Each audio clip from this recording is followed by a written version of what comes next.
path to liberation in all knowingness. May they experience happiness, be separated from suffering, and swiftly will I establish them in the state of unsurpassed, perfect, complete, and precious Buddhahood. Thus, until I achieve enlightenment, I perform virtuous deeds with body, speech, and mind. Until death, I perform virtuous deeds with body, speech, and mind. From now until this time tomorrow, I perform virtuous deeds with body, speech, and mind. In the Buddha, the Dharma, and the Sangha most excellent, I take refuge until enlightenment is reached. By the merit of generosity and other good deeds, may I attain Buddhahood for the sake of all sentient beings. In the Buddha, the Dharma, and the Sangha most excellent, I take refuge until enlightenment is reached. By the merit of generosity and other good deeds, may I attain Buddhahood for the sake of all sentient beings. In the Buddha, the Dharma, and the Sangha most excellent, I take refuge until enlightenment is reached. By the merit of generosity and other good deeds, may I attain Buddhahood for the sake of all sentient beings. May all mother sentient beings, boundless as the sky, have happiness and the causes of happiness. May they be liberated from suffering and the causes of suffering. May they never be separated from the happiness which is free from sorrow. May they rest in equanimity, free from attachment and aversion. May all mother sentient beings, boundless as the sky, have happiness and the causes of happiness. May they be liberated from suffering and the causes of suffering. May they never be separated from the happiness which is free from sorrow. May they rest in equanimity, free from attachment and aversion. May all mother sentient beings, boundless as the sky, have happiness and the causes of happiness. May they be liberated from suffering and the causes of suffering. May they never be separated from the happiness which is free from suffering. May they reach in equanimity, free from attachment and aversion. The ground is sprinkled with scented water and strewn with flowers. It is adorned with Meru, the supreme mountain, the 4 continents, and the sun and moon. As a Buddha field, I offer it. May all sentient beings attain the happiness of the Buddha fields. To the lamas who possess the 3 kayas, I offer the outer, inner, and secret offerings. With my body, wealth, and all that is visible, please grant me the supreme realization, enlightenment. Om Guru Deva Dakini Ratna Mandala Pratisa Soha. Whatever merit I have gathered through prostrating, offering, confessing, rejoicing, beseeching, and praying, for the sake of the enlightenment of all sentient beings, all this I dedicate. Unequaled refuge, ornament of the world, your fame pervades the 3,000 worlds. You are the victor, Vajradhara, without a doubt. I bow at the feet of the Father, Jigten Sumgun. Continually I think of no one but you. Compassionate One, grant your blessings. Dispel the darkness that surrounds my heart. Please bless me so that I realize the unelaborated nature of mine. Please turn the wheel of the Dharma, of the 2 vehicles and the practices common to both, according to the dispositions and likewise the mental capacities of sentient beings.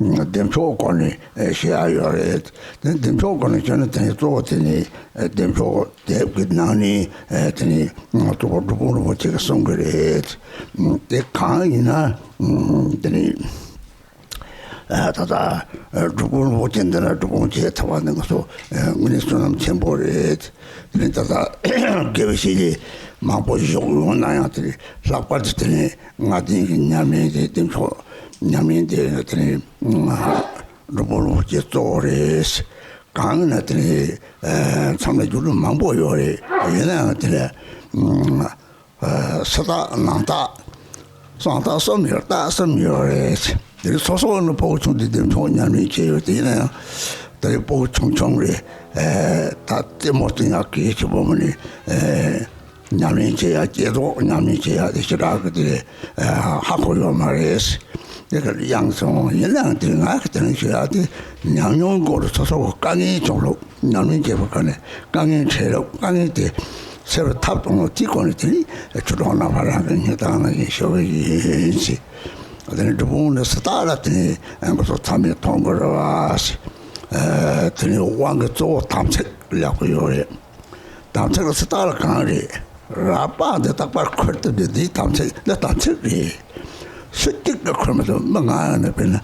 The title of criminal Cotomari, Sijan Cotomari, Tawa the Tavanani. The Tamsic catching boy, but Rapa. Only there is Nanta carried dinner.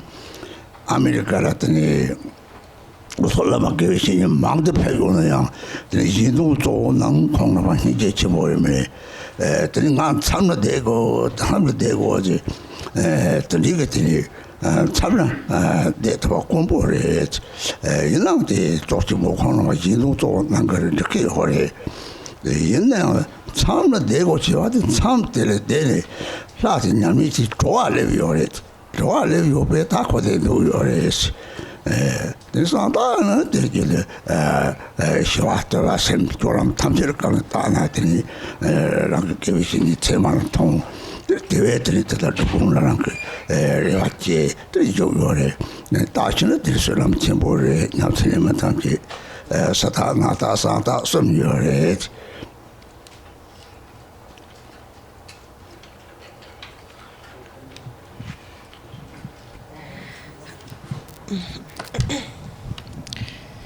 So today, my Dharma friends, I'm going to give some teachings, the teachings on the Cakrasamvara are starting. And most important is, of course, the sadhana that goes along with the practice. And Garchen Rinpoche, he will later then introduce you to the sadhana, teach on the sadhana. And actually, I find that we really have a lot of merit for having Garchen Rinpoche here with us, actually. Because even though there are a lot of spiritual teachers, he's actually someone who has specifically practiced just that, the fivefold path of Mahamudra and Cakrasamvara. And that is really excellent that someone like that is actually here.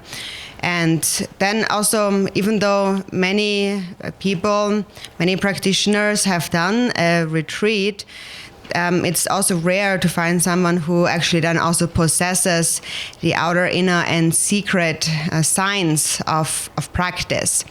For example, I myself have also practiced Cakrasamvara when I was still very young as a child.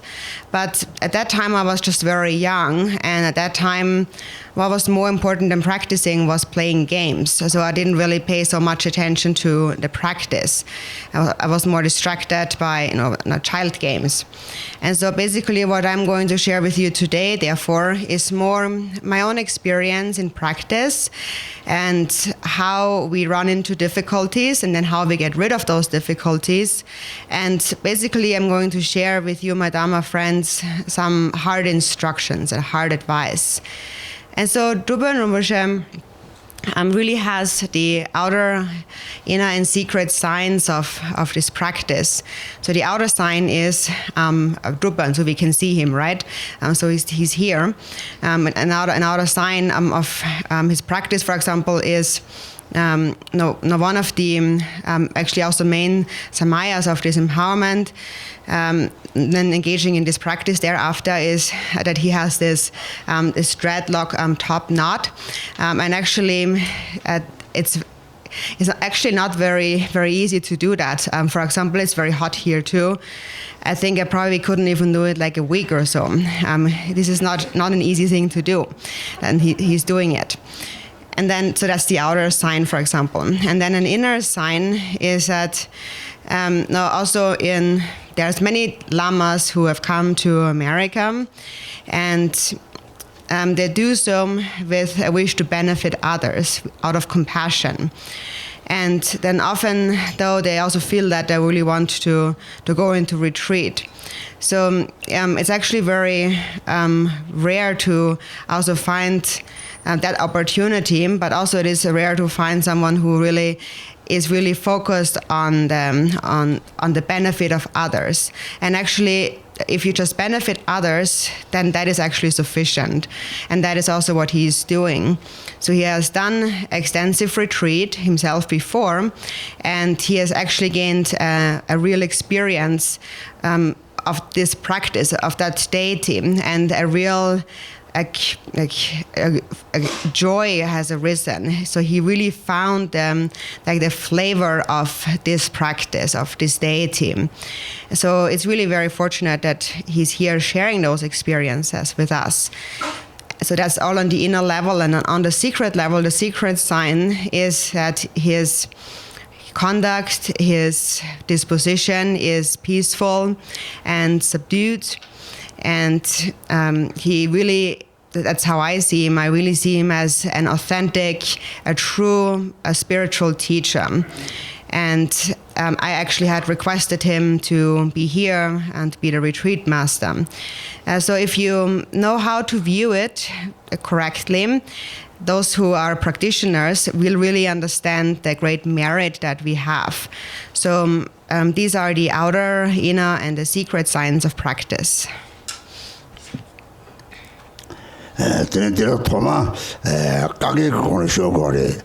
Tata kuchotobla tebayo namba sanje tinam sahar tebayo nadini tasa nyamni chendu yore sar tebayo de ina dubzagar lata dababu kansa Jeetendra data daba tap tesam tedini sawa machine pe kangi chibore kangi dubzagar lagte ni machine tini so sat taring bo do tongu yore islam mambo taring bo tensa then I will go to town. Today, nothing to do that lot is the watch it take it to Moyore. La Ishiba, then the Jarwa Tanji, Shilong to take the Sanjili Chumare, Sanji getting over Tombucha, Ramisar Chalatani, over Tombucha Chuka, Ramisar Chala long good. The long good carry it in the Nimata was there. Yatang Chaka says on the Nimago, Takataya, Tina, Jinami, Yuri, Gangla, Gang, the Territory, Yodo, the Lamatito, they were not pay pains on. The David in his land, the Lag Keparchera, Mera, Shilletri, Lakare, and so the Chapayama, Ben, Major, Major, Tapper, to Lord GJ. Jibo Japanaji. The Tiene Labata was a lot for the more year, Chevy. They don't think deep what sometimes of the Limatote. Lara, Tringni, Sugar Pomo, Pomo, Chepario, Pena, Data with the Nismeba, Yavu Nismeba. The data with the Cartancheva and the Sawa Yablotonium, the Tingo Otone, Tata Eo, but two times. This may be on a part that will you're this on the Shine, Latin, you Maris.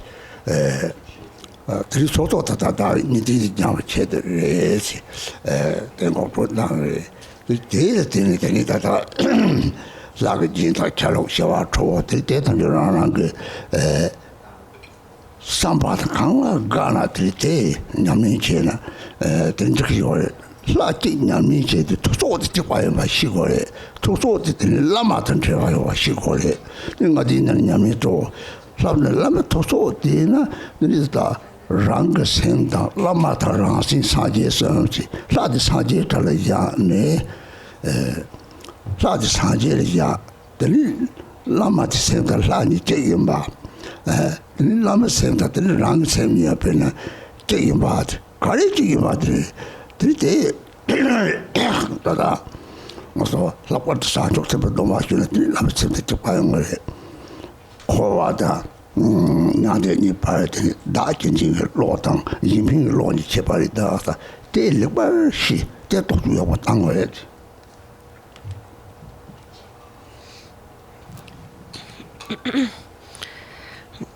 So first, when we start out with the practice, we do sometimes encounter some difficulties. Although we do have faith in the three jewels in general, and specifically also we really are inspired to practice the Vajrayana. We have devotion to the deity. We want to practice. But what is important is that we understand also the relation between the deity that we are practicing, then the practitioner ourselves, and then the correct method, the way to engage in practice. And if we do not understand the relation between those three, then often we run into difficulties. Because, for example, if you do not understand the nature of the deity that you're practicing, then it seems that the deity is very distant from you. And also it seems that there are just so many deities. So first and foremost, actually, we must really recognize and understand the deity that we are practicing. So what is the deity? The deity is a wisdom being, and it is said that within the expanse of primordial wisdom, all the Buddhas are one. So that means that the deity has arisen from the Buddha. The deity is a Buddha. And the nature of the Buddha is the emptiness aspect, the empty essence. That is the Dharmakaya of the Buddha. And then the clarity aspect, or the natural clarity, that is the Sambhogakaya. So what is the Sambhogakaya? For example, it is like the sun rays that radiate from the sun. And sun rays cannot be measured. They are just inconceivable. They cannot really be measured in terms of like shape or a color or number and so forth.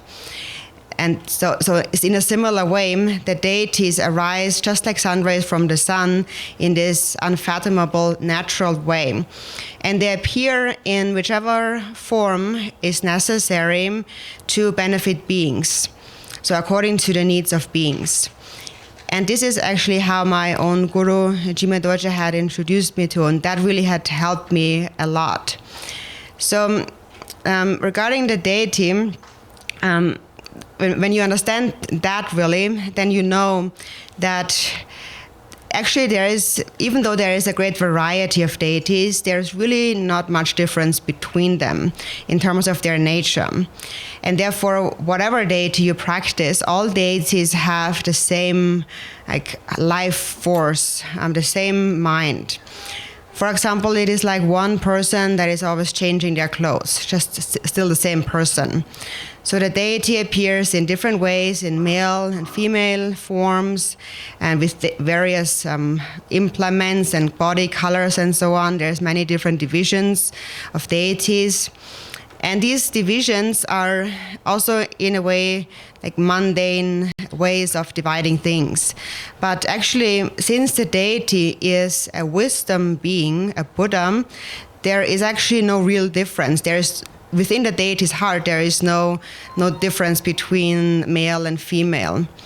So therefore also the Yap and the Yum, the male and the female deities in union, are actually non-dual. As you mentioned yesterday, the clarity aspect of the mind is represented by the Yap, the male, and the emptiness aspect of the mind is represented by the Yum, the female. So when you understand that, you realize then, you know then how how to gather all dualistic phenomena within the state of non-duality. So if you realize that, you basically understand that there is no duality, there is no real difference between the deities. And we practice the deity ultimately in order to purify our dualistic grasping. That is why we are introduced to the nature of the deity. And even though the deities appear in various body colors with different ornaments and implements, peaceful, wrathful, male and female, and so on, they appear in that way to meet the needs of sentient beings. So you can basically practice whichever deity you have a special liking for, a tendency for. And it is sufficient to only practice a single deity, because all the deities have a single life force. And that life force, that mind of the deity, is also connected to the mind of the guru. In the fivefold path of Mahamudra, it is said that the guru's mind, the Buddha's mind, and my own mind are one.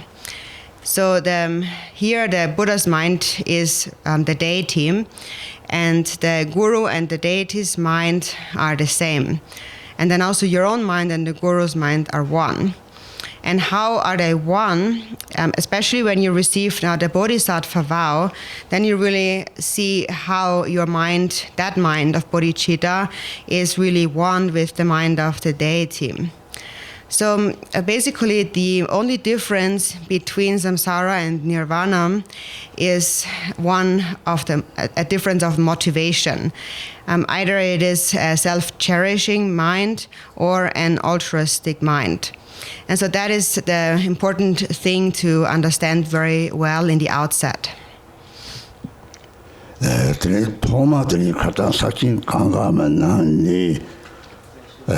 상하 강릉 고수 말이잖아. 탑당 시랍 세인 랍 뇨바리죠. 책대.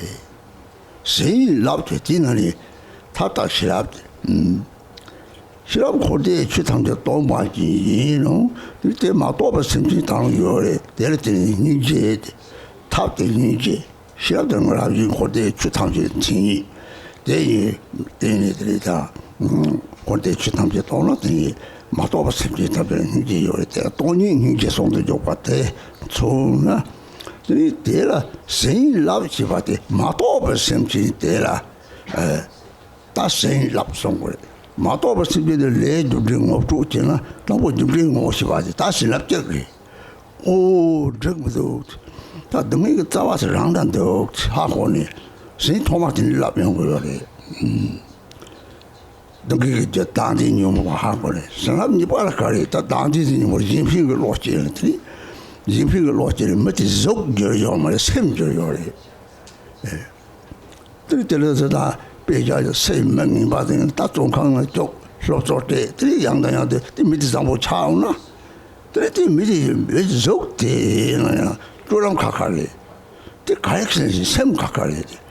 샘 각하 열도바들 사람 juk 놀러 가르스나 탐지가 다 인피가 로치고래. 대지고 동강에 들이 다답이나 로들라 차야나들 양서 rum보에 고라오죠. 로들라 잠벌 로드 로키디 저래지. 로 찍대랑 이게 생존을 하는 요리지. 대체는 그 저디네. 다 때는 바로 별은 마게 로도 요리 배치다. 디 요리. 얘네한테 로키 이바지 메나 오늘 조금 말해. 데려서모다나 오셈 드시는 뭐 사지 저대 소소를 요장 대 닝게당 말이나 들이 운동하면서 디페리 양양의 셈을 정네 탑다 시랍들 셈 동관이도 닝게도 당원들 거래 진핑을 로는 될 거래스 들 로키지도 말은 못해 로코부던데 니 마셔들이 로 고체 고자 데 카레에서 못하나 오 요미 테라스는 이게 로 이바지 요미 디체바레 락 받더니 라냐면 제발 좀 동반이데 산속템이 이제 저거래 이 어디 있는데 토마 산속템 지선 거요래 산속템도 이제 다 라서 이 라마 그 산속템데 라마드 랑니 라마다 예담다 사지 랑 당지 샘든 정말 지금 청롱다에 차들인 것도 불반냐미 지만 탐들 예니 나다 예미 동적장 토 생문에 토만이 살 찍과리 뒤고와지 좀지 차는 들상하고 동고들이 고다고들이 체요래 들이 다당아 바드 말이 또 보여줘 오 대하마원들이 나진이 통 나진이 매와 하면 띵하고 땅 코란 참도 하고 들이 탈고를 닦아리다 니 나디디 시고도 대시파 탑 들이 탑지 다 라바타모 생노래 대하고 탑다 시랍신 랍 너를 주지라 지핑을 놓고 좋다바데 사람이야래 동자서 못대시 대시나 예담 범차도 적고는 자대 마시나 라이시반도 야요면 산족산도 만들나 드릴 좀 다가시거든요 라이제롱 검트니 세디 도망공을 없이 봐대 무시 점저다 타당 아니라서 봐 참말이 요래 서로부터 다 참말이 요래 다른 것도 돕체 요래 대외진이디 될 도망공을 없이 들 나진이 한테 요래 거서라 내가 요배 들 대라들 돕대서요나 들 초급을 없이 와 나진이 사지 공파도 탑대 말이 대외에 들 대라들이 다다 소마디 탑대 라고온지대 조어도 산족선을 따지 버리도 좀 남산족선을 아주 있지나 오다 생합대 생합 탐지 조어다 산족선 동바 랑게 요야 당호장도 봐 능용지 그 산족선 동바 랑나 다 라소 통도 디소드 통도 라가리고 라사마 찍바리에서는 서로 하고서 라마침이 들고 있는데 저도 되는 하고 그랬지.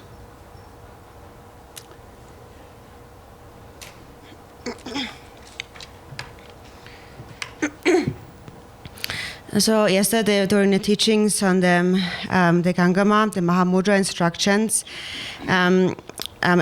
there's one line, and that really is the starting point of the Vajrayana practice, the secret mantra practice. And so that line said, enter into the union of method and wisdom, or the blessing of the method and wisdom. And so wisdom here is the wisdom that understands that all phenomena in samsara and nirvana are empty of self-nature. And even though things are empty, still there are sentient beings who have not realized that. And therefore, there is also compassion for those sentient beings who have not realized that. So there's those who have not realized the true nature of all those phenomena in samsara and nirvana.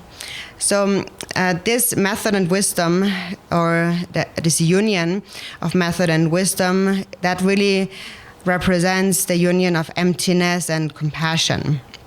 And then the blessing is that now sentient beings who have not realized that are being granted that blessing. So what kind of blessing is that?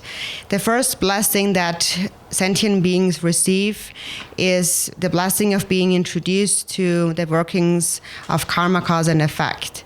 So first, when they really understand karma, they have received the first blessing. And really understanding karma means that they now recognize, I have been wrong. I've made many mistakes. The root of all suffering actually is within me. When you really understand that, you have received the first blessing. Then you have understood that the cause of all my suffering is my own self-grasping. And once you understand that, you are given the second blessing, and that is the real blessing actually. And that is the antidote to self-grasping. It is the altruistic mind. So it is the mind that receives the blessing and the mind that must transform, and not the body. For example, a criminal, a person who is a criminal, might be arrested and put into prison. And then in prison, he might receive some disciplinary training, and in the end turn out to be a very good person. And so then we still have the same person, actually. It's still the same body, but the mind has transformed. What the person is doing now, their behavior is completely different. And that's because their mind has changed. So that is similar with receiving those blessings. It transforms the mind and not the body. So the root of all blessings really is the altruistic mind. For example, and to give one example that may be easy to understand, especially for simple-minded people like myself. So there's this example of electricity or light, this energy in this world.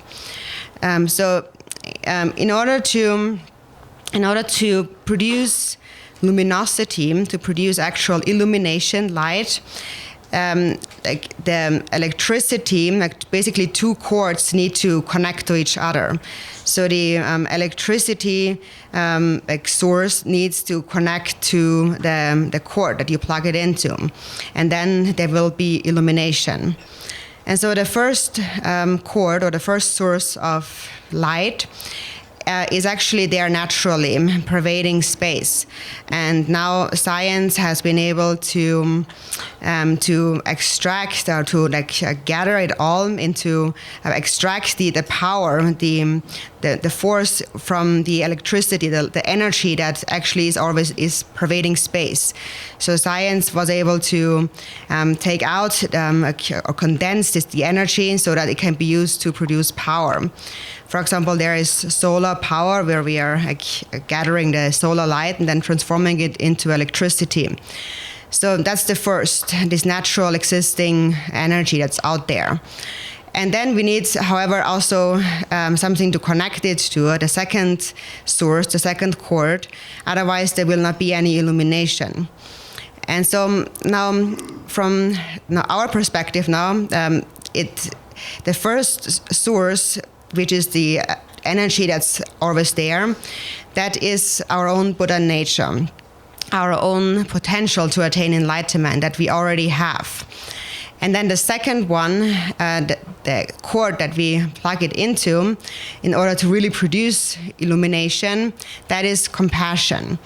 And so if you only have Buddha nature but you lack compassion, there will be no illumination. So this is how you should really reflect on this union of wisdom and method again and again. So your mind is already empty. You already have that. But what you still need to develop is the altruistic mind. And then together it will produce illumination. It is like connecting a cord to an electric outlet, and then that produces light. So it's like turning on the switch, light switch on or off. That's the only difference then. And so then once you have this second light, this cord that you plug in, which is compassion, if you have that, then there is the illumination of the deity, and then it doesn't matter what kind of deity you practice or what kind of illumination that then is, what kind of light it is all the same. The basis of all the deities' mind is bodhicitta. And that's also why in the fivefold path of Mahamudra, that path actually begins with bodhicitta.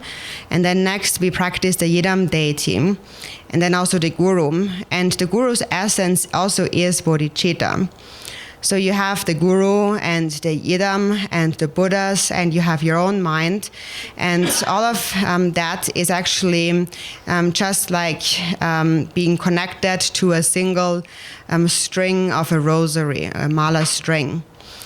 For example, those of you who practice Vajrakilaya might remember that one verse. In the Kilaya practice, it says, "Since primordial times, you and me have always been inseparable." So that's how it begins. So from the beginning, the deity and you have been the same. And that's the first thing to understand in the practice of the secret mantra. If you understand that, then that opens that first door to the practice of the Vajrayana. And then this verse then continues, but then in the middle, then I became obscured by the concepts arising from ignorance. And so then that is not understanding. It is because I have not seen that self and other do not exist separate. That is why I am wandering in samsara. So then how can I become free from samsara? To become free from samsara, you have to let go of self-grasping. So what is the method to become free? And that is the blessing that we then receive. So the first blessing is that wisdom that recognizes that. And then the second true blessing that is then placed into our mind stream is the altruistic mind. And so that is the basis to understand. And if you understand that root, then even if you practice 100,000 Yidam deities, they all are the same. And if you do not understand this root, then even if you practice so many deities, you will not accomplish any deity. Not understanding that their true nature is the wisdom being, and there is no distinction between them. So if you don't understand that root and fail to give rise to bodhicitta, then no practice of a Yidam deity will be accomplished. And so in the sadhana also it explains that now, as a result of having practiced the deity, one will attain common and supreme siddhis or accomplishments. And so first there is those common siddhis, and these are mundane, ordinary accomplishments. For example, clairvoyant powers or other supernatural, miraculous powers, and the various signs of like special abilities and so forth. And so these can arise, and actually these qualities can also be accomplished even in practices that are not Buddhist practices. And often, even in those practices which are not Buddhist, sometimes the power that is generated is even greater. But these are all just common siddhis, ordinary accomplishments. And ordinary because here there is still dualistic perception of self and other. And for as long as that is in place, there will never be a supreme accomplishment, even if there is some temporary common ordinary accomplishments. So the supreme accomplishment is to attain the state of enlightenment. And the method to attain the supreme accomplishment is to practice the Yidam deity. And for that, in the very beginning, it is most important to cultivate the mind of bodhicitta. And so when that mind of love, of bodhicitta, has arisen within your own mind, then you really have received the actual blessing. So first, we actually receive the refuge vow, through which we cultivate renunciation first. And then we receive the bodhisattva vow. And when that really arises in your mind, then you have really found the life force of the deity. And all the deities have that same life force, that same mind. And so that is one thing that I have understood through the kindness of my own guru, Jime Dorje. And you should also understand it that way.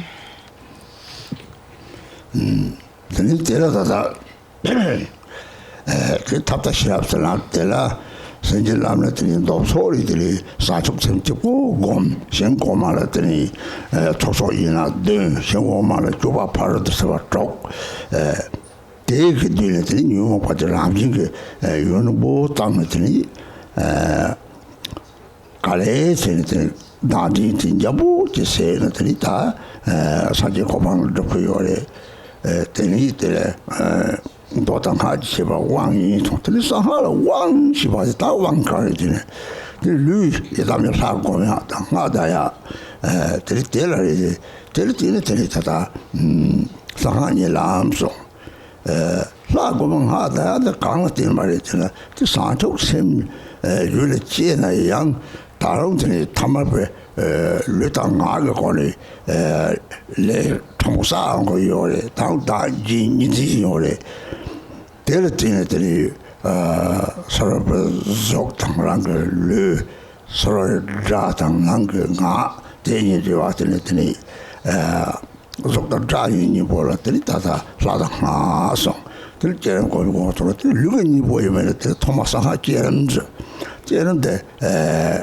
Koyari, 拉他们就把马新的当刚一这有点刚一，哦，懒得啥把的，哦，懒得我妈这个人嘞，打的你别的做打动，打的垃圾做可能做把家，这旁上的这拉个的拉上的嘞，这路路就别忙不停，我讲个嘞，这拉个嘛嘞，拉一些把它上的，咋把的要嘛嘞，这把不看啥个懒这当嘛这个切把这里说这个要嘞。 라 가리 좀 라, 철기도 말어버더니 이시바 라 말어버 이시바 라 접대리 가가 이시바 말어버 라 접지 찌는데 바가 차용 거래 대거 왕리 봐도 라 쳐봐면 대시죽이 쳐보여래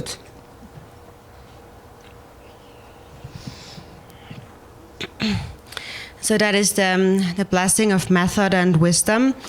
And now, according to the Sutra path, the main focus is the cultivation of bodhicitta. And then with that as the basis, one offers the 7 branches to those higher fields. And one engages in the practice of the 6 paramitas with regard towards those more lower sentient beings. And that is the path where we gradually, in a more long term, eliminate the afflictive emotions. So in a more slow, gradual, gentle way, self-grasping becomes exhausted, and finally we attain enlightenment. So the difference between sutras and tantras, Jigten Sumgön had said, is the empowerment. So in the secret mantra, we receive empowerment. And we receive the empowerment in order to engage in the practice of the Yidam deity. And when we practice the Yidam deity, we visualize our bodies in the form of that Yidam, and we recite that Yidam's mantra. And in the Vajrayana, this is called the swift path. For this reason, the Vajrayana is the swift path. And so the reason is because, so the basis is bodhicitta, but in the Vajrayana, there also is the practice of visualizing the deity and reciting the mantra. So if that is not practiced, if there's only bodhicitta, but one doesn't practice the form as the deity or recite the mantra, then there still are some subtle, ordinary imprints of the body and speech. And so there is still a subtle accumulation of physical and verbal karma. There is still a subtle dualistic grasping to a self-other duality. And so to overcome that, the Vajrayana gives the method of visualizing the deity and reciting the mantra. So we have the outer forms that we see in our inner body, and the outer sounds and our inner speech. And these are all connected. And the visualization of the deity and the mantra recitation, they purify those ordinary imprints of form and sound. And so we begin the practice first with understanding the Degeneration Stage, the visualization of the deity. And that purifies the imprints of the body. And so there's still one difficulty that we encounter, and that is that even though many practice the deity yoga, many still don't understand that all the deities are actually the same.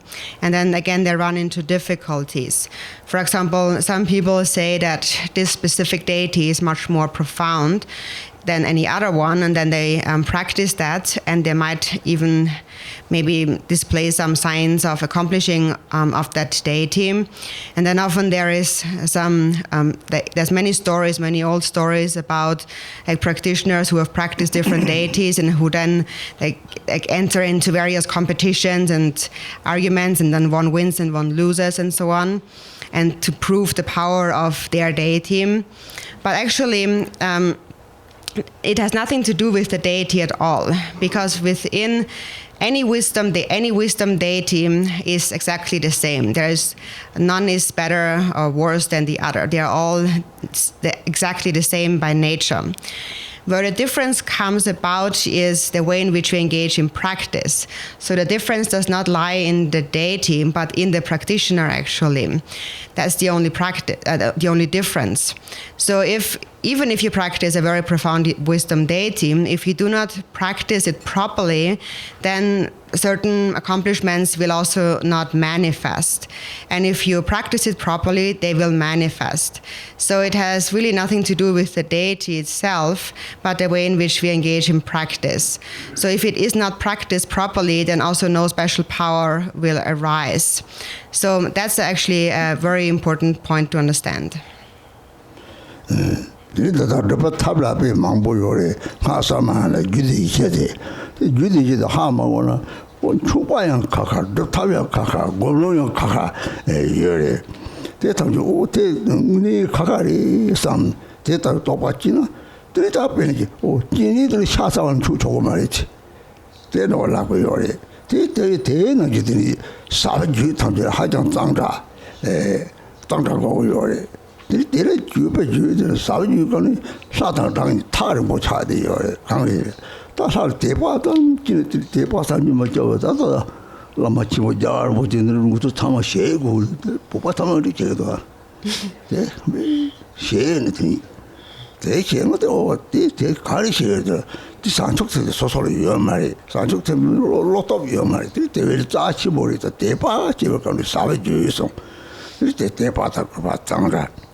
And so there is many different ways of practices, ways of engaging in practice, with different sadhanas and so on.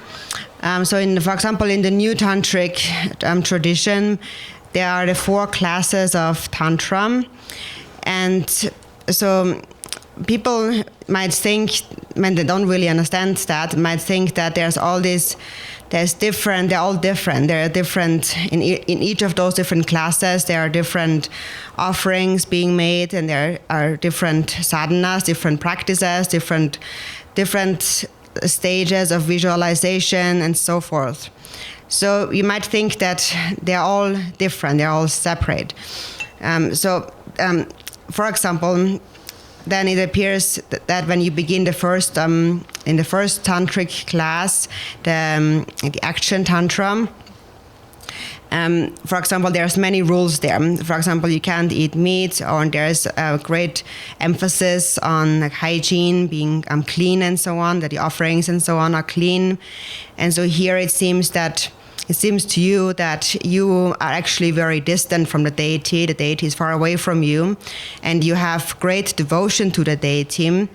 For example, when we see His Holiness the Dalai Lama, especially the Tibetans now, when the Tibetans come into the presence of His Holiness the Dalai Lama, then instantly they all bend down like this, and they become very small in awe.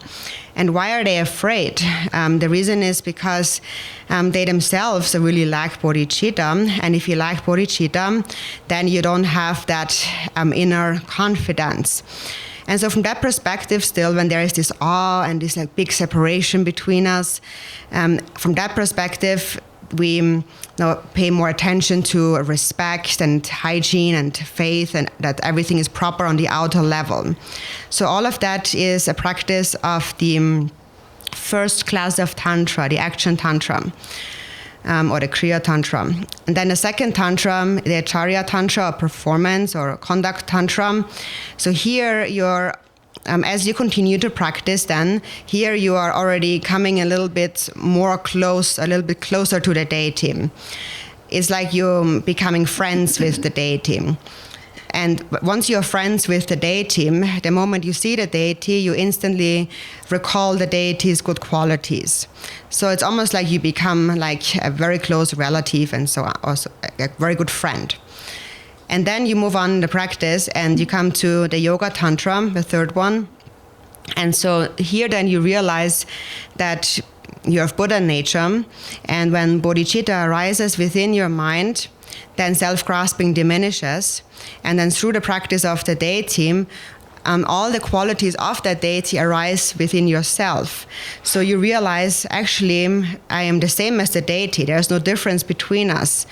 And so here in that class of Tantra, because you don't see any difference any longer, here you are also making a different kind of offerings. For example, the 5 meats and the 5 nectars. There's no more dualistic fixation to clean and unclean and so on. And that is why there's also different levels of offerings mentioned in the texts. So that's the third, the Yoga Tantra. And then the fourth is the Anuttara Yoga Tantra, the unsurpassed Yoga Tantra. And here you realize the true meaning of Mahamudra, the nature of your mind, the true nature of Cakrasamvara. And so that this term Cakrasamvara in Tibetan in brief is Demchok, and Demchok means supreme bliss. So supreme bliss actually is not just that deity. When we say Cakrasamvara or Demchok, we are not actually here only speaking about that specific deity, but actually it is also another name for the state of Mahamudra. It is a state of supreme bliss. And that bliss is unchanging bliss. It is the state of enlightenment, that is supreme bliss. So there is different kinds of bliss. There is the defiled and the undefiled bliss. The defiled ordinary bliss is a bliss that will change. Eventually it will change into suffering. And then here we're speaking about the undefiled bliss, and that is the bliss of emptiness, the space-like empty nature of mind that is unchanging. And therefore it is also called Vajradhara or Cakrasamvara, great bliss. They are the same. They represent this unchanging nature of supreme bliss. And that is Mahamudra, and there is no other Mahamudra than that. And then in order to realize that, many different methods are explained. But it's important here to understand that Mahamudra and Cakrasamvara, or Mahamudra and supreme bliss, are one and the same thing.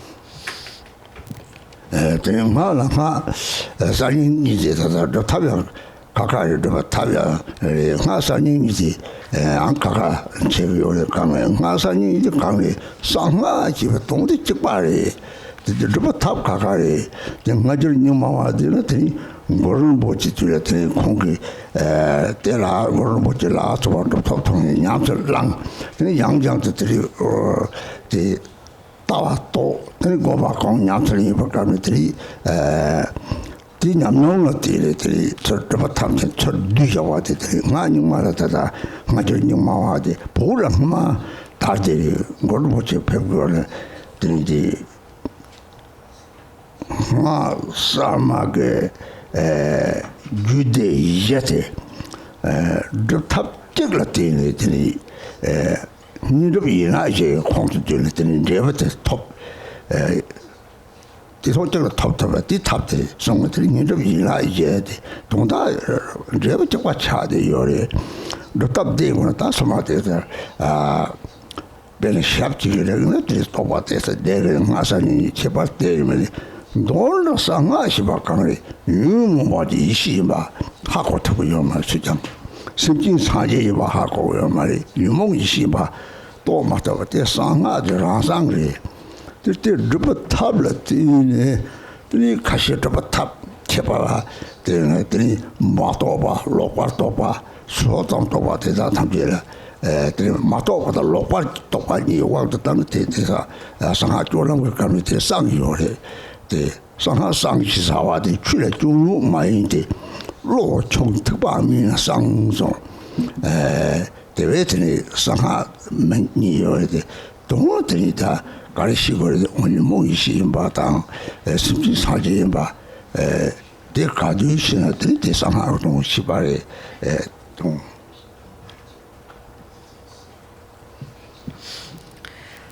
And so regarding the practices of deities and the mantra recitation, the deity yoga practices, there are basically two streams of two different traditions.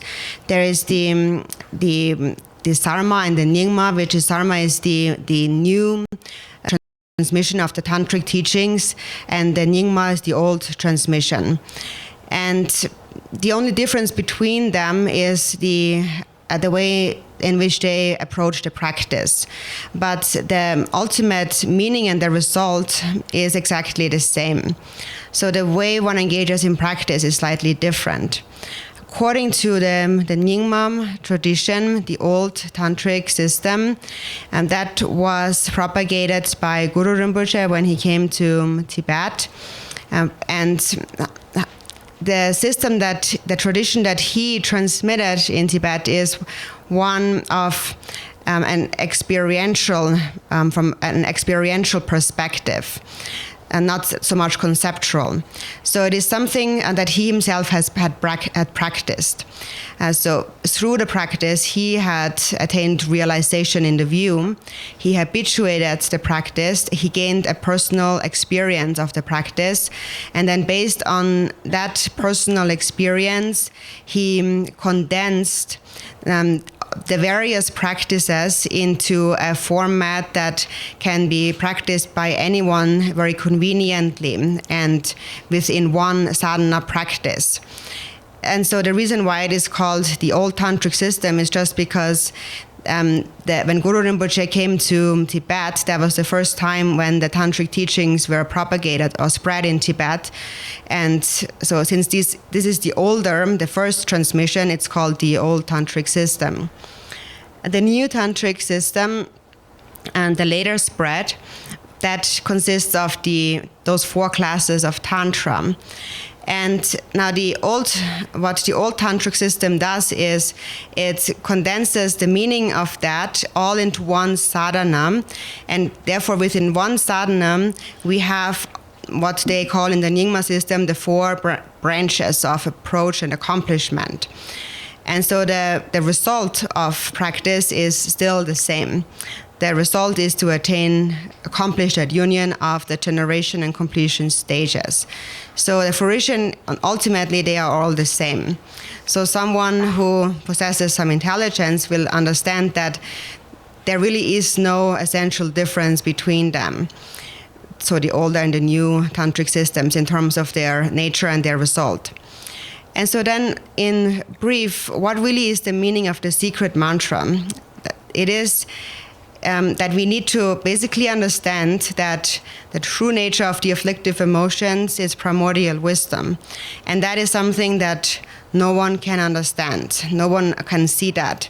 Also, people cannot understand that Buddhas and sentient beings are the same, are one. that is why we call it the secret mantra. Secret because it actually remains naturally hidden. It is inherently secret on its own because people just cannot grasp the meaning of the secret mantra. And there is various kinds of individuals who don't understand that. For example, there is those who completely have a lack of understanding. Then there is those who have a wrong understanding, and then there is those who have a fractional understanding. And of these three, those who have no understanding and those who have a wrong understanding, it is specifically from those two kinds of individuals that the activities of the secret mantra are being hidden from. And the reason why it is hidden is not because there is something wrong with the teachings, but it is because of the smaller minds of certain individuals who simply cannot comprehend the meaning.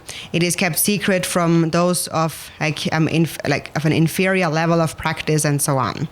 And so that is why it is given, the Vajrayana is also referred to with these two names, secret mantra. And so basically the meaning of secret mantra, what is really to be understood to understand secret mantra, is that the afflictive emotions really are primordial wisdom and that sentient beings really are Buddhas. And when you understand that, then you have really understood the meaning of the secret mantra.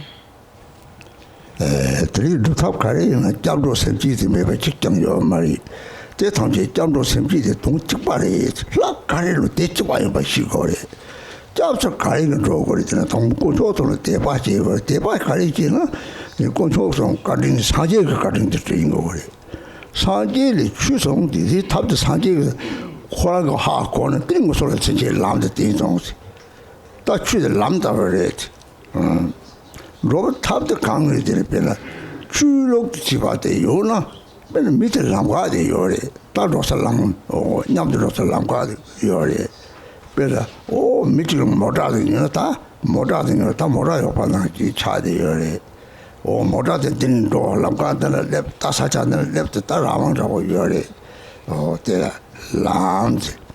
Te lamde te sanchok sa lamde. Oh, ta modade rosa lamgade kange mangbo yore. Te dang din dan yumo pate. 하고대 레레기도 강에 요래 데라 산촉 섬들 지비를 로속 치보지들 뭐지 빠워 창을 했더니 리낭지 들 rapong 좋다고요 오 산촉 섬을 남가 데레 야다 상하가 남들 상하가 남들 문이 디용띵데 줄 제고 간다 데라 다 상하 남들 나기래 다 상하 자치 보이봐 로시야 다 Tiene 상하 자치 보래 상하 남들 ken인체 pen 남들이 손 고통라 약수에 맞돌아 남들 손고 찍다 대다고 말이 상하가 남들이 마시야 이 저기 담책 마송나 때 화장단 사고야 강에 치고 되게 남들도 찍봐야지 남들을 봤을 때 대다 소장하서 남들 봤다 대외지 남들 수팅 송 다 사지가 띵송 사지가 가는 추기용 띵지 하고는 그 사지 가는 띵거래 대집에 잡서도 거래 잡서도는 뭐다 가래를 잡서도 거거든 오다 샘지 말에 샘맞지 주 잡서 송하다고 주 잡다고요 말에 샘지 또래 샘지도 가이고 오 나디 파요다 지핑으로 제고 대지 잠도 샘지 짜치 보이면 너무 사지 용 띵지 하고 근데 사지를 갈 때도 사지 람띠는 창초 람과든 로글 람과 거기 때문에 람과한테 말로 사지게 람 나고 자꾸 말해 배나 더블 출력 몇번 맞던지 람과 찍자면 소소랑 컬컬 다 지양 맞지 송한 싸우는 랭이 봐서 딜랑이랑 가로를 배치 더블에 잠도 샘지이데 통다대 갈시와 시골에 And so then whichever sadhana we practice, there is really no sadhana that doesn't begin with first taking refuge and then cultivating the motivation of bodhicitta. So all the sadhanas really are the same in that regard. No matter what deity you practice, that's important all the time. So first you take refuge. And you take refuge, first of all, in the 3 jewels. And to take refuge, you first must have faith in the 3 jewels. You have faith if you remember the kindness, and especially the kindness of the Buddha. It is through the Buddha that the Dharma has appeared. So it is due to the Buddha's kindness that we have this path. The Buddha had realized the path and he had accomplished it, and then he had shown it to us. And that path is called the Dharma. And then how can we walk on that path? So if you have any kind of spiritual path, any kind of religion, then at least you have a road to travel on. For example, if you buy a car, you have a car and you have a road, you know where you're going, you know where you're at, and you can just go where you want to go with your car. So you have some form of freedom here. And then, so that's what we call that path. If you have any kind of religion, you have a path, you have a road to travel on.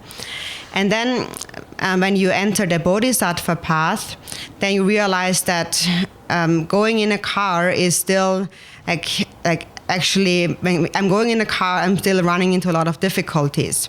It's not so easy to travel in a car too. So here you realize that the difficulty of having to eliminate each and every negative thought and afflictive emotions and self-grasping and so on. So you realize the difficulty. And so you cultivate an altruistic mind. You enter the Bodhisattva's path. And when bodhicitta becomes strong, you become very courageous. You become strong yourself. And that is just like you're switching from the car to a train, and the train can cut right through all those mountains. So you arrive much quicker. So then you have entered that path of bodhicitta. And then when you enter the Vajrayana, the secret mantra path, so here you begin to really develop those qualities of bodhicitta and the practices of the secret mantra. And that is when you are traveling on an airplane.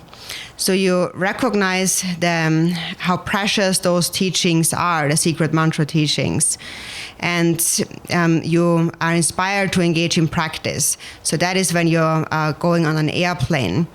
But then, so an airplane actually is the best way to get somewhere quickly, and the easiest way, but then also maybe a very dangerous way. So when the airplane crashes, then probably nobody will get out alive there. Everyone will die. So it's good if the airplane doesn't crash, because then you arrive very quickly. But if it does crash, then there's not much hope. That's unlike in a car, for example. And so that is like when you're entering the Vajrayana and you don't keep the samayas, then you will actually encounter very profound difficulties, just like an airplane crash. So that, in brief, is how we can understand those 3 levels of the path, of the individual liberation, the Bodhisattva path, and the Vajrayana path. And so who has shown that path? The Buddha has shown that path. And when you remember the Buddha's kindness, you begin to understand the qualities of the Dharma that the Buddha had taught to us. And then you will really see the need of taking refuge. And how do we really take refuge? How are we really going to be protected? Actually, we are really protected through the motivation of bodhicitta that follows the refuge. Because even if you take refuge in a Buddha, if you do not develop the motivation of bodhicitta, then you will actually not really be protected. Because what really protects you is yourself, your own motivation. It is when you let go of self-grasping and cultivate an altruistic mind. So first you have understood the qualities of the Buddha and that the Buddha had shown that path, and then you want to practice that path. So you take refuge in the Buddha. And then, however, as you enter the path, what is important is that you understand that the Buddha has only shown you the path, but the Buddha will not walk the path for you. You have to walk the path yourself. So the Buddha will not take you along that path and just protect you there. So he shows you the path, you enter the path, and then you have to walk that path yourself. And that is how you are really going to be protected. So someone in this world who doesn't have any religion or any spiritual path at all, that is like someone who has no road to travel on, no path, no direction at all. And then they will just be led along their karma, whatever merit or negativity they have accumulated in previous lives. So in any case, in the beginning, it's important that when we take refuge and we cultivate that motivation of bodhicitta, that we really understand the meaning and like how that actually comes about, that we really understand that clearly.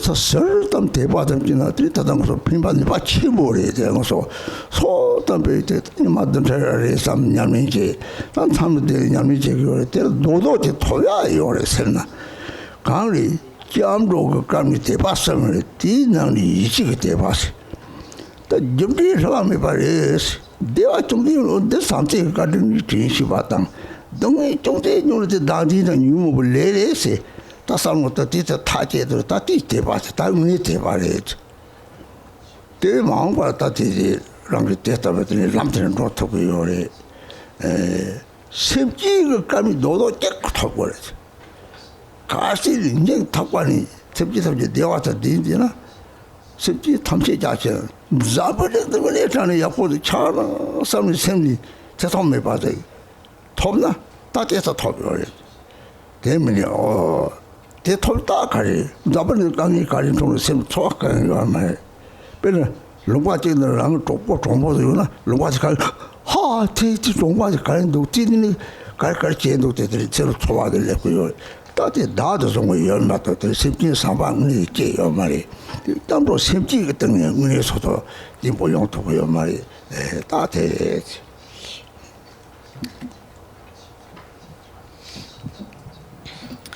And so then we engage in practice. And even though we engage in practice, often what happens is that even though we practice, nothing much happens, and no special feeling or experience arises. And now, what is insufficient here? There's something missing here. Why is it that nothing happens even though we practice? And so the insufficiency begins in the very beginning. It is because we have not reflected on the refuge and the motivation sufficiently. So that is lacking. And that is why nothing happens when we practice. So we do have some degree of devotion, some faith. We want to engage in practice, and we understand that it's very beneficial and there is a lot of powers when we practice and so on. So we come to engage in practice for, say, a week, or we do some retreat. But then in order to really actually get something from that, we have to come back to the beginning, the refuge and the motivation. So actually there is something that we can achieve if we pay attention on to that. So first, what we have to accomplish, what we really have to gain when we take refuge first, is that when you take refuge, you must develop the 3 kinds of faith. And of these 3, the most important one is the trusting faith. And trusting faith means that you trust in the infallibility of karma, cause and effect. And trusting that means that you, for example, when you encounter even the slightest happiness, you will be able to recognize that to be the result of even the slightest love. So you recall the quality of love. And likewise, even if you encounter just the slightest difficulty, suffering, you you recognize that that is the result of my own karma that I have committed, driven by mainly a self-grasping mind. So when you're really clear on that, then you really have developed that faith, that trusting faith. And then you can really continue on with the various levels of practice. And then the next step is the mind generation. And so what we should take from the mind generation, what we really should attain here is, in the mind generation, it starts with a prayer where we say, may all beings have happiness and the causes of happiness. If your mind is vast at that moment, then you might think, for example, may this entire world be well, may everyone be happy. And if you have that within your mind, then already something has arisen. You have attained some result here. But often, actually a sign that for the most part that's not what we really are doing is that, for example, when you hear the news and you hear that something terrible is happening in a certain country, you more or less are unaffected by that, and it doesn't really generate a very special feeling. But if one of your loved ones would be there, like your good friend and so on, then instantly you would pay attention and you would ask, what happened there? So instantly a very special feeling would arise. And that is because you still are grasping at those loved ones that are close to you. But your mind has not yet reached all sentient beings. You have not yet developed love and compassion for all sentient beings. So therefore, your motivation also is not strong.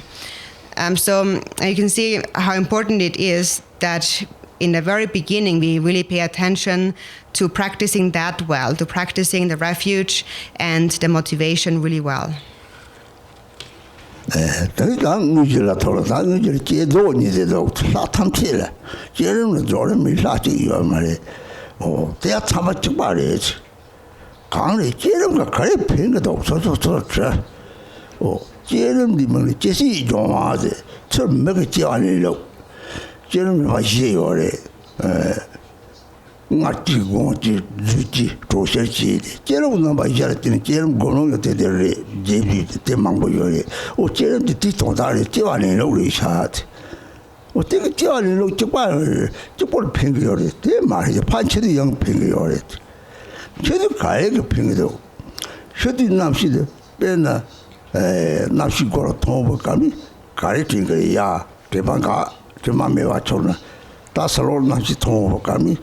Salami yung yore, salami yung thoma na tita mo so ni se du kare ting do Tata. O nga ni ko so ta le te le ka yore, thoma nga le ko yore. Nga te le ko do te ha ko. Nga te le chu Tata nga de re. Di tu nga ko thoma mi sa ge pa cha te le nga te de yore. Chama de de yore. Te le te mun tu le te le te nyong ta. Nga le ka ti den ro ko yore. O늘 제름도 다 장장장장 라들 문이 싸워 생로 라들 때 바이 시스템아요 보고니 다 양장장 장고 다 토마 제름 장고래.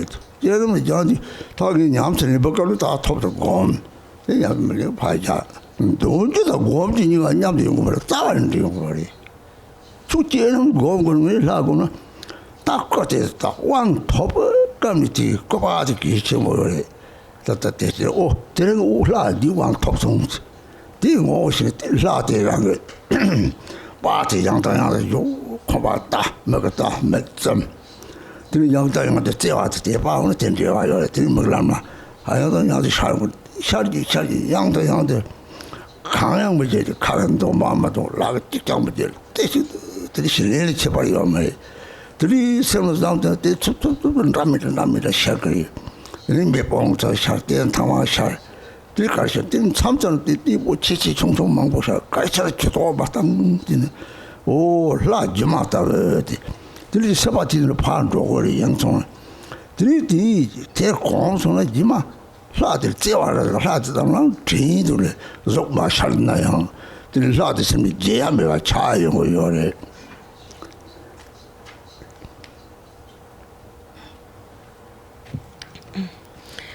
So then the main part, and after that we come to the actual practice, the main part. And here we have the generation stage and the completion stage. And again, all deities have that. There is no deity that doesn't have generation and completion. So in that regard, they are all the same. So first we practice the generation stage, which is the visualization of the deity. So first you should ask yourself, why am I actually doing that? What is the benefit of practicing the generation stage? So the benefit of practicing the generation stage is that you are purifying the existence of birth. There is basically 4 ways in which one can take birth. One can take birth from a womb, or from an egg, or a miraculous, instantaneous birth, or one can take birth through this combination of heat and moisture.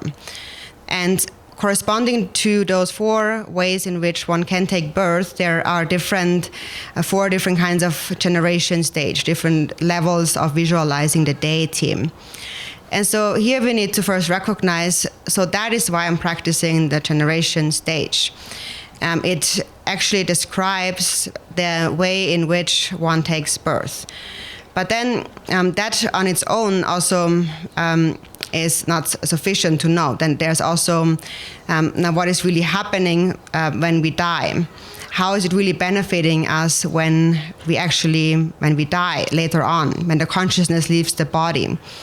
And so first, when you die, you lose consciousness.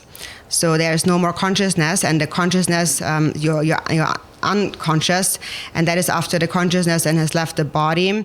And then there is a clear an experience of great clarity that arises. And so now for that, to really understand that, you should look at what happens when you first wake up in the morning from sleeping. When you just the first moment upon awakening, what happens? For the most part, there's a thought of something like, I have slept, or what do I have to do today? So that concept of an I instantly arises. So that is important to recognize. And it is because this I that arises now when you wake up is the same I that arises later after you have died and you wake up. So it is that I, within that I, that concept of me, that within that all of those karmic imprints that we have accumulated since beginningless time are all within that I, that self. And once that I arises, along with that, all of these karmic imprints and karmas since beginningless time arise. And as a result, we will continue to experience the results of our karmas. So now in terms of the generation stage, when we practice the generation stage, first you begin with a mind that feels the devotion, faith, trust, and love for the deity. And then with great love for the deity, you practice the deity again and again. You train in the visualization of the deity. So that's how you first enter the generation stage. And so how you really actually train in the generation stage, actually it might seem that when you do the practice, when you read the sadhana, you read through the sadhana, that's when you practice the generation stage. But actually, that is not actually how it's happening in the beginning at all. It will not be possible for you to just read through the sadhana and visualize all of that as you read through it. So this is not really how you train in the generation stage. Actually, how you train in it is that when you're not in the session, you're familiarizing yourself with the deity so that when you are in the session, it already comes up naturally. So first you receive an empowerment, and the picture, the image that you receive during the empowerment is very important because that image introduces you to the deity. And then when you see that image, you remember, oh, that is the deity. I've received empowerment from that deity. You recognize the deity. And then when you're not actually in session, you take that picture, and whenever you have a little bit of time, you look at that picture, and then you close your eyes and have that image appear in your mind. So again and again, in that way, also you develop greater love and devotion for the deity, and the form of the deity appears in your mind. And so that is a time where you are actually not in session, where you are not reading, reciting anything, or you're not holding anything in your hands and so on. You are just training. You're training your mind. You're familiarizing yourself with the deity here. You're learning about the deity, which is actually much like a shamatha practice in this case. So you're just familiarizing yourself, and you just stay with the deity. So you look at the image, you close your eyes, have it appear in your mind, and what appears in your mind then might appear in many different ways. Sometimes you might just see like the fire masses of that deity, or the deity might appear larger, sometimes smaller, sometimes more than even one. In whichever way it appears, do not pay attention to that. Do not mentally engage in that. And just recognize that that is the deity, that is the illusory form of the deity. And so this is how your mind then familiarizes itself with the deity. And then as you habituate in that way, then you will always hold the deity in your heart with love. So eventually, if you keep doing that, you will never again forget about the deity. So eventually, the deity will never leave your mind.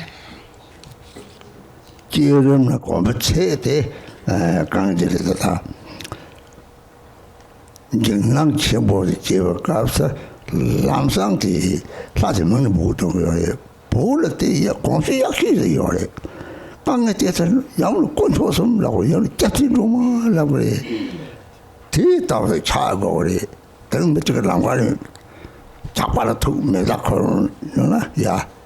La Lams last Jimmy, Platinum did the nga chakwa to Tata nga segregating with that deity, the thing nga the left the Cardinal leg or leg long jelly chodo or Comte Sotoka Tiene,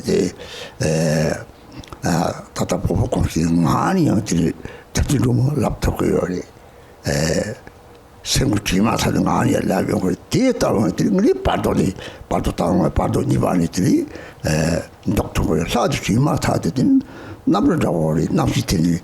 Place theatre ragate by unity, Deba along the Tujichu can take the Pubella, the dead of Chagare, they know Magom Borsoto Congore, the conversi, but the Lago di Chapomaniba, Tangha, Tangma, Dago, the Tonton, the young age.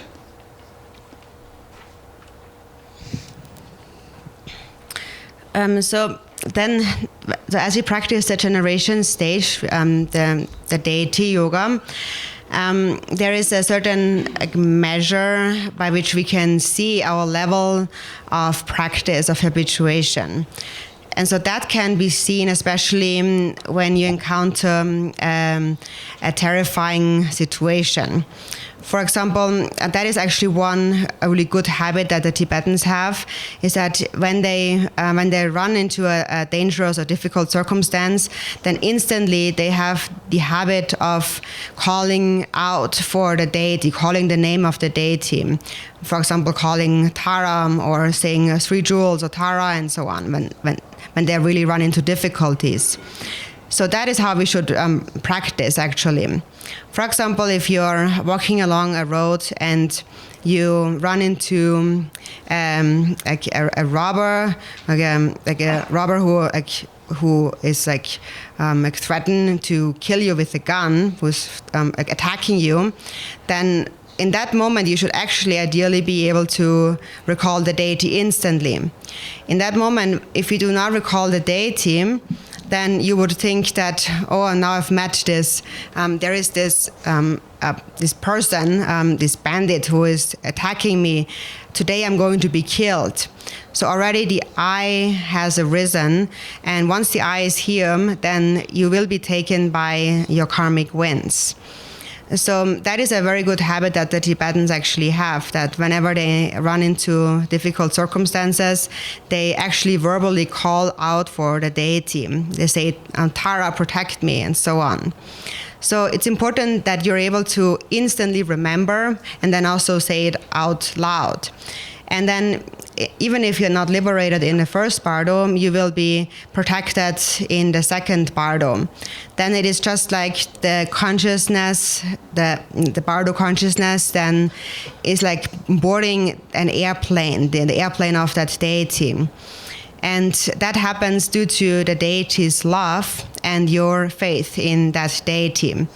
Or also it is said that the hook of compassion catches the ring of faith.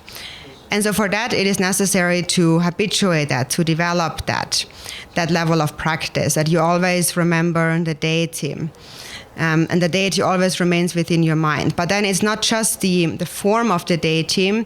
Then also there are a certain numbers of mantra recitations. Basically, many mantras must be accumulated.